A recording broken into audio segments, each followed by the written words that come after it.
தூய்மை பணியாளர்களுக்கு குறைந்தபட்ச ஊதியம் நாளொன்றுக்கு 760 ரூபாய் வழங்க வேண்டும் உள்ளிட்ட பல்வேறு கோரிக்கைகளை முன்வைத்து 100க்கும் மேற்பட்ட தூய்மை பணியாளர்கள் தஞ்சை மாநகராட்சி அலுவலகம் முன்பு ஆர்ப்பாட்டம். கோரிக்கை நிறைவேறாத பட்சத்தில் 21ஆம் தேதி முதல் காலவரையற்ற வேலை நிறுத்த போராட்டத்தில் ஈடுபடப் போவதாகவும் எச்சரிக்கை.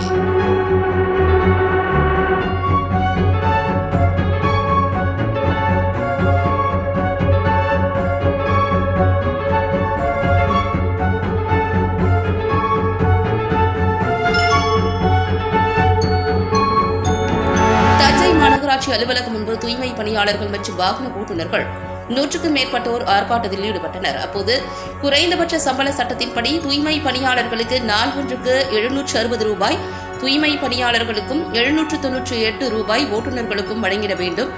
2017 முதல் தற்போது வரை வழங்கப்பட வேண்டிய நிலுவைத் தொகையை உடனடியாக வழங்க வேண்டும். வருங்கால வைப்பு நிதி, தொழிலாளர் பங்களிப்பு மற்றும் நிர்வாக பங்களிப்பு முறையாக அலுவலகத்தில் செலுத்தப்படவில்லை. இதனை முறைப்படுத்தி உரிய கணக்கு சீட்டு சம்பந்தப்பட்ட பணியாளர்களுக்கு வழங்கிட வேண்டும். முறைகேட்டில் ஈடுபட்ட ஒப்பந்ததாரரை ரத்து செய்து மாநகராட்சி நிர்வாகமே நேரடியாக ஊதியம் வழங்க வேண்டும் உள்ளிட்ட 12 அம்ச கோரிக்கைகளை முன்வைத்து தஞ்சை மாநகராட்சி அலுவலகம் முன்பு மாநகராட்சி தூய்மை பணியாளர்கள் மற்றும் ஓட்டுநர்கள் ஆர்ப்பாட்டத்தில் ஈடுபட்டனர்.